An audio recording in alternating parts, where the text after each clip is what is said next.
Toe was nou nie lus vir ontbyt vanoggend nie. Want hy is lus vir garlic.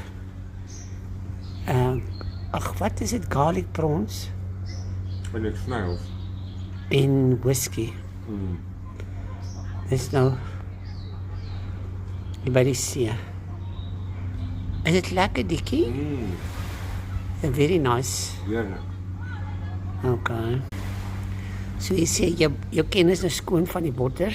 Hy blink eintlik. En nou, wat doen jy nou op jou phone? O, stuur maar net vir John. Sê vir hom Weskus ete. Weskus ontbyt. Ja, Weskus middagete. Nee, dis nou brunch, piepie. Hulle eintlik net 'n light snack wat. Nou, thank you. Okay. Daar is nou net genoeg vir jou.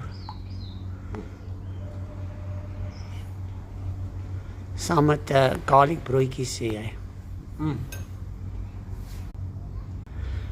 Nou word die whisky is oopgemaak. Oh my soul. Het is nou oupa Daan dop daai, hoor?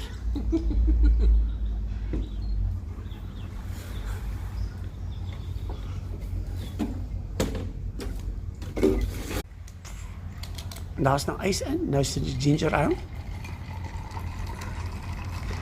En daar is nou 'n sauerkraut bottel wat ons uitdrink. Die tonk het gedrink het.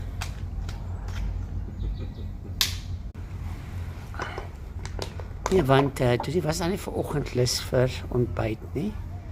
So, toe die honger hom nou aangeval.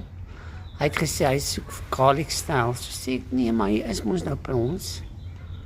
Ons kan mos nou vir hulle vra om vir jou prawns te maak. Toe het hulle vir ons nou die prawns gemaak. Prawns met garlic, butter en chilies. Is baie delicious. So wat oor die kilo deals as ek by die huis is. Ons waren elf toch nie meer oor die college host nie. Maar whisky is heerlik. Is die whisky lekkerder as die prawns?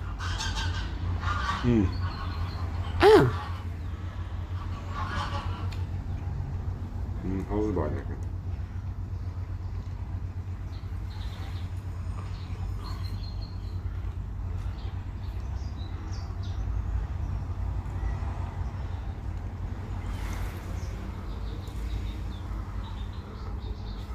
Okay, nou ja, Whoopi geniet homself nou oor 1 miljoen. En die mense swem nou die kant. Lekker en Saldanha Bay.